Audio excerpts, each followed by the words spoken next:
جنگ احد، ہر طرف تلواروں کی گونج،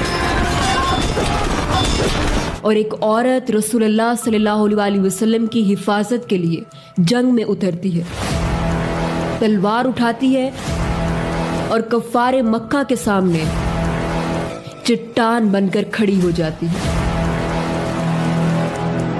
The first warrior woman of Islam، حضرت نصیبہ رضی اللہ عنہا بنت کعب۔ حضرت نصیبہ رضی اللہ عنہا کا تعلق مدینہ کے قبیلے خزرج اور خزرج کے ایک سب ٹرائب بنو نجار سے تھا، جو کہ رسول اللہ صلی اللہ علیہ وسلم کے میٹرنل ریلیٹیوز تھے۔ حضرت نصیبہ رضی اللہ عنہ کے والدین مدینے میں اسلام کی دعوت آنے سے پہلے ہی دنیا سے جا چکے تھے۔ حضرت نصیبہ رضی اللہ عنہ کی 2 بار شادی ہوئی، ایک اسلام کی دعوت قبول کرنے سے پہلے اور دوسری اسلام کی دعوت قبول کرنے کے بعد، لیکن ان کے دونوں شوہر بعد میں مسلمان ہو گئے۔ ان کے پہلے شوہر کا نام زید بن عاصم تھا اور دوسرے شوہر کا نام غزیہ بن عمر تھا۔ پہلے شوہر سے ان کے 2 بیٹے تھے، حبیب اور عبداللہ، اور دوسرے شوہر سے ایک بیٹا تمیم اور ایک بیٹی حولہ تھی۔ حضرت نصیبہ رضی اللہ عنہ کو اسلام کا تعارف حضرت مصعب ابن عمیر رضی اللہ عنہ کے ذریعے سے ہوا۔ بیعت عقبہ، جو کہ اسلام کی دوسری بیعت تھی،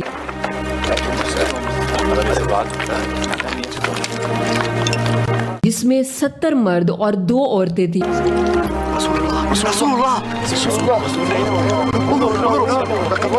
اور ایک روایت کے مطابق 3 عورتیں تھیں۔ حالانکہ گھر والوں کی طرف سے بیعت کرنے کے لیے صرف مرد کا بیعت کر لینا کافی تھا، لیکن حضرت نصیبہ رضی اللہ عنہا نہ صرف خود اپنے شوہر کے ساتھ بیعت کے لیے گئیں بلکہ اپنے بچوں کو بھی ساتھ لے کر گئیں۔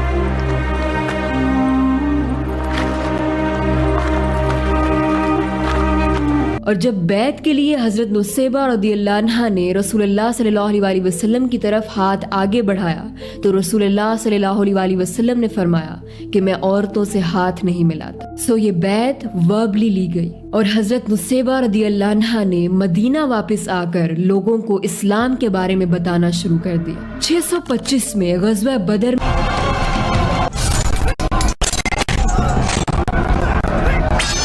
میں ناکامی کے بعد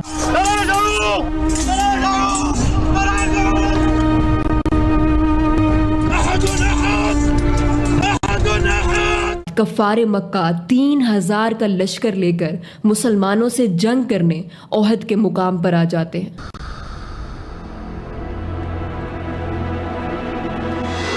جنگ احد میں مسلمانوں کی تعداد 1000 ہوتی ہے، لیکن جنگ شروع ہونے سے پہلے ہی عبداللہ ابن ابی اور 300 لوگ جنگ کا میدان چھوڑ کر بھاگ جاتے ہیں۔ بل اعود ومن معي الى يثرب ما حملك على الخروج معنا ان كان هذا رايك لو علمنا انهم يقاتلون لما اسلمناهم ولكن اسی جنگ میں حضرت نصیبہ رضی اللہ عنہا باقی عورتوں حضرت فاطمہ رضی اللہ عنہا، حضرت عائشہ رضی اللہ عنہا، حضرت صفیہ بنت عبد المطلب رضی اللہ عنہا، حضرت ام سلیم رضی اللہ عنہا اور حضرت ام سلمہ رضی اللہ عنہا کے ساتھ زخمیوں کی مرہم پٹی کے لیے میڈیکل ایڈ کے لیے موجود تھی۔ اور حضرت نصیبہ رضی اللہ عنہا کے شوہر غزیہ بن عمر رضی اللہ عنہ اور 2 بیٹے حبیب بن زید رضی اللہ عنہ اور عبداللہ بن زید رضی اللہ عنہ بھی اسی جنگ میں شامل تھے۔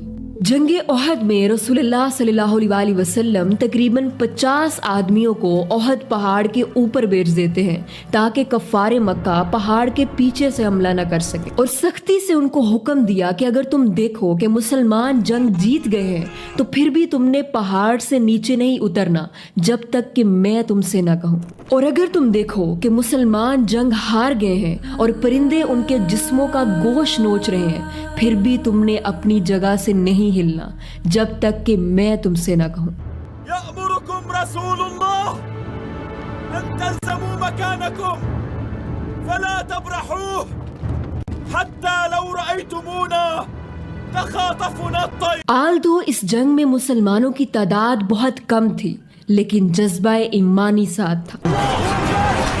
جیسے ہی جنگ شروع ہوتی ہے اور کفار مکہ مسلمانوں پر حملہ کرتے ہیں تو مسلمان بھرپور طریقے سے ان کو جواب دیتے ہیں۔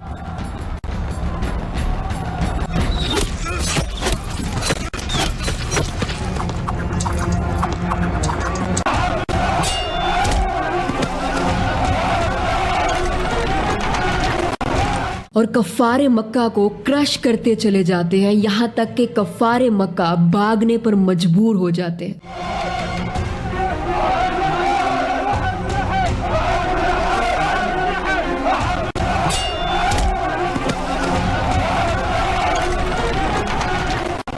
کفار مکہ کو بھاگتا ہوا دیکھ کر پہاڑ پر موجود وہ 50 لوگ، وہ تیر انداز مال غنیمت جمع کرنے کے لیے پہاڑ سے نیچے اتر آتے ہیں۔ الغنیمت الغنیمت الغنیمت الغنیمت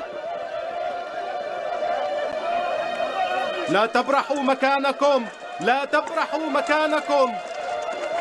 یہ دیکھ کر اس وقت کفار مکہ کی طرف سے خالد بن ولید پہاڑ کے پیچھے سے حملہ کر دیتے ہیں۔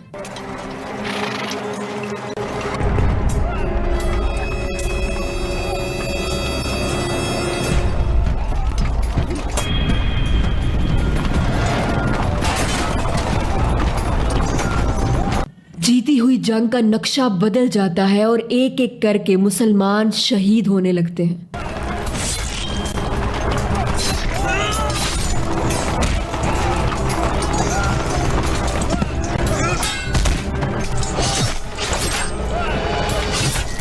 ایسے میں کفار مکہ رسول اللہ صلی اللہ علیہ وسلم کو ٹارگٹ کرنے کے لیے رسول اللہ صلی اللہ علیہ وسلم کی طرف بڑھنے لگتے ہیں۔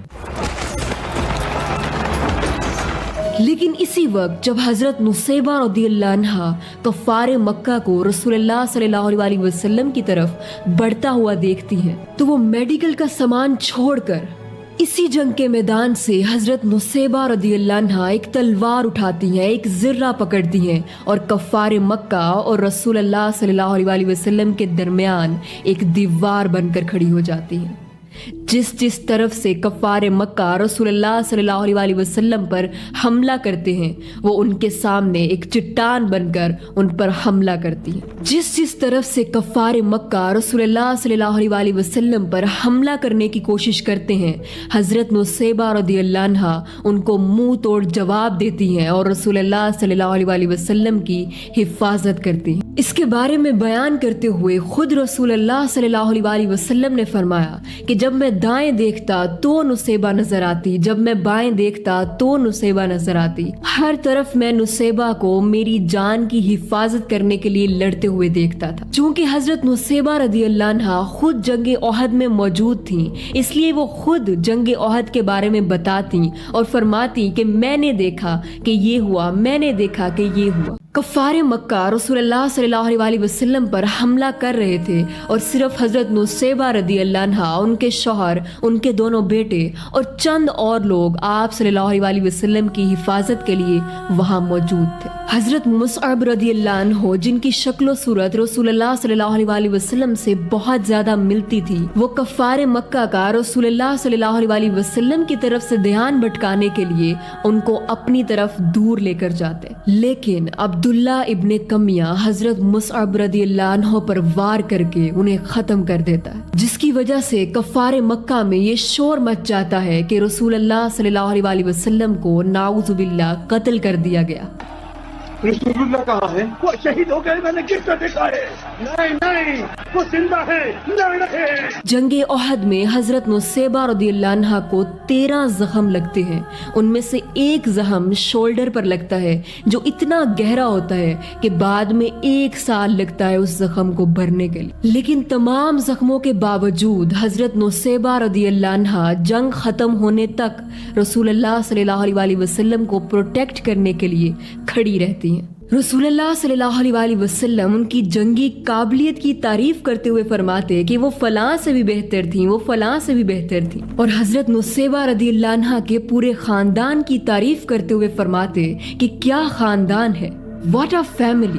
حضرت نصیبہ رضی اللہ عنہ نے رسول اللہ صلی اللہ علیہ وسلم سے دعا کے لیے کہا اور کہا کہ آپ دعا کیجئے کہ ہم جنت میں بھی آپ کے ساتھی ہوں۔ اس پر رسول اللہ صلی اللہ علیہ وسلم نے دعا فرمائی کہ اے اللہ انہیں، نصیبہ اور ان کے گھر والوں کو جنت میں میرا رفیق بنا۔ آپ صلی اللہ علیہ وسلم کی یہ دعا سن کر حضرت نصیبہ رضی اللہ عنہا نے فرمایا کہ اب زندگی میں آگے جو بھی مشکلات آنی ہے، میرے ساتھ جو بھی ہونا ہے، مجھے اس کی کوئی پرواہ نہیں۔ حضرت نصیبہ رضی اللہ عنہا بہادر اور جنگجو ہونے کے ساتھ ساتھ بہت کانفیڈنٹ تھی۔ ایک بار انہوں نے رسول اللہ صلی اللہ علیہ وسلم سے فرمایا کہ یا رسول اللہ، قرآن میں مردوں کو بہت زیادہ مینشن کیا گیا ہے جبکہ عورتوں کے بارے میں اتنا زیادہ مینشن نہیں کیا گیا۔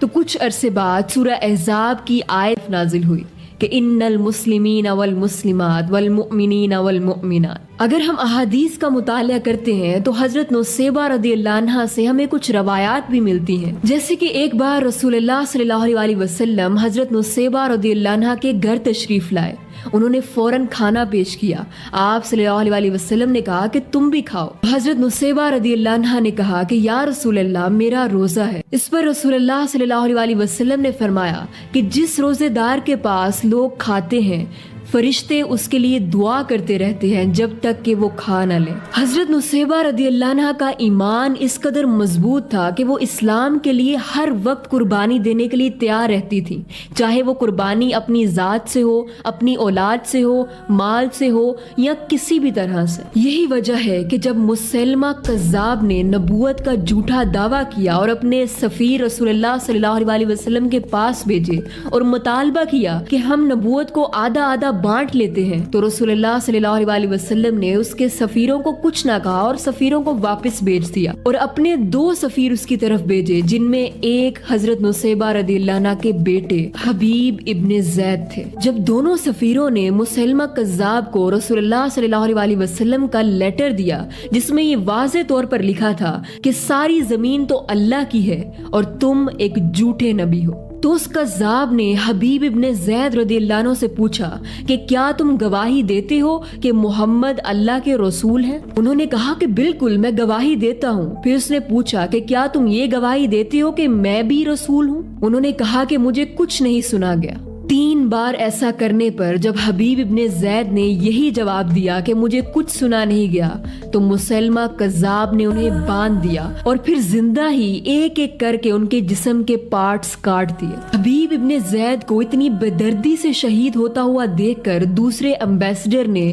اپنی جان بچانے کی خاطر مسیلمہ کذاب کا یہ دعویٰ قبول کر لیا اور کہہ دیا کہ ہاں، میں مانتا ہوں کہ تم رسول ہو۔ یہ سن کر مسیلمہ کذاب نے دوسرے سفیر کو چھوڑ دیا، اور جب وہ رسول اللہ صلی اللہ علیہ وسلم کے پاس پریشانی میں روتے ہوئے آئے اور تمام قصہ بیان کیا، تو آپ صلی اللہ علیہ وسلم نے اس سفیر سے ایک ہی سوال پوچھا کہ کیا تم اب بھی یہ مانتے ہو کہ مسیلمہ کذاب نبی ہے؟ تو انہوں نے کہا کہ یا رسول اللہ نہیں۔ اور آپ صلی اللہ علیہ وسلم نے فرمایا اور میں؟ تو انہوں نے کہا کہ یا رسول اللہ، آپ ہی اللہ کے سچے نبی ہیں اور مسیلمہ کذاب جھوٹا ہے۔ اب حبیب ابن زید رضی اللہ عنہ کی نیوز حضرت نصیبہ رضی اللہ عنہ کو بتانی تھی، اور یہ بہت مشکل تھا کہ کیسے ان کو بتایا جائے۔ ایک ماں کے لیے یہ ایک بہت دل دہلا دینے والی خبر تھی، لیکن جانتے ہیں کہ حضرت نصیبہ رضی اللہ عنہ نے کیا جواب دیا؟ I prepared him for this moment، کہ میں نے تو اسے اسی لمحے کے لیے تیار کیا تھا۔ اور ساتھ ہی انہوں نے دعا کی کہ اے اللہ، مجھے اتنی زندگی دینا کہ میں اس کذاب کی موت اپنی آنکھوں سے دیکھ سکوں۔ اور پھر ایسا ہی ہوا کہ رسول اللہ صلی اللہ علیہ وسلم کے دنیا سے تشریف لے جانے کے بعد جب مسیلمہ کذاب کا فتنہ بڑھتا چلا گیا، تو حضرت ابوبکر صدیق رضی اللہ عنہ نے مسیلمہ کذاب کے خلاف جنگ کا اعلان کیا، جس میں حضرت نصیبہ رضی اللہ عنہا خود بھی شامل ہوئی اور اپنے بیٹے عبداللہ ابن زید کو بھی شامل کیا۔ اور پھر وہ لمحہ آیا کہ وحشی قاتل حمزہ، جو کہ بعد میں ایمان لے آئے تھے، انہوں نے نیزہ مار کر مسیلمہ کذاب